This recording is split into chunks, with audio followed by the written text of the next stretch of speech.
La lecture, notre invité est charentaise, auteur de ce livre qui se dévore et qui s'intitule Tout dans tout le bleu. Il est sorti aux éditions Actes Sud. Bonsoir Laura Oulonati. Bonsoir. Alors dans votre roman, vous racontez l'histoire d'Ariane, archéologue au musée de Nice. Oui. Et Ariane cherche à découvrir les secrets de son passé auprès d'une mère avec qui elle a toujours eu des rapports un peu tendus et qui s'enfonce dans la maladie d'Alzheimer. Oui. C'est comme ça que vous résumeriez le livre ?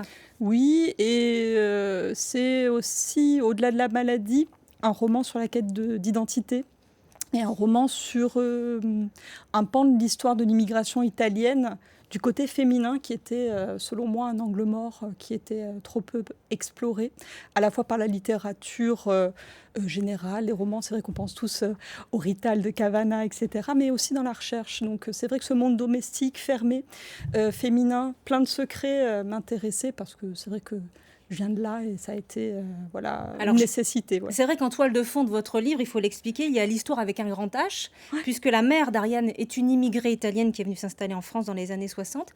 Il y a un peu d'histoire, de votre histoire dans ce roman, vous le disiez à l'instant ? Oui, les personnages sont très, très inspirés de membres de ma famille, mais aussi de membres de cette communauté d'immigrés italiens dans ce quartier de Nice où j'ai grandi. Donc voilà, ils forment vraiment un cadre réel. Je pense que ça se sent au début du roman. Et puis ensuite, avec la maladie qui évolue, là, on va partir dans une dimension autre. On va basculer dans une forme d'onirisme, si vous voulez. Il faut préciser que vous êtes vous-même née en Italie ? Oui, ouais.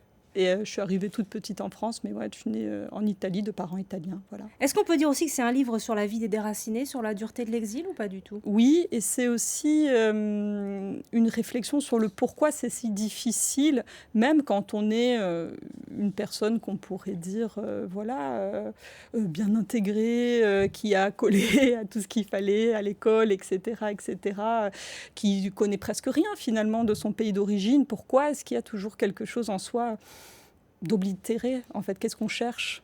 Pourquoi ça manque? Alors, au travers de l'histoire d'Ariane et de sa mère, une mère que vous décrivez, une mère par devoir et non pas par tendresse, donc une mère assez dure, vous abordez aussi la complexité des relations familiales et cette difficulté parfois de trouver l'amour maternel. Oui, c'est ça. Et puis, je pense que ça correspond à beaucoup de femmes issues de la migration qui sont issues elles-mêmes de milieux... on va dire, ruraux, assez pauvres, etc., où il n'y a pas de geste de tendresse, etc. Entre la mère et la fille qui réussit, qui s'élève aussi dans la société, on ne parle plus forcément le même langage, au-delà de la même langue, on n'a pas forcément les mêmes codes, et donc on ne sait plus comment se toucher, comment se parler, comment s'aimer. En fait, c'est vraiment ça. Rapidement, Dans tout le bleu, c'est votre deuxième roman. Oui. Le premier, sorti en 2019, avait été distingué par l'Académie française. Une histoire italienne. Qu'est-ce que ce prix a changé dans votre vie ?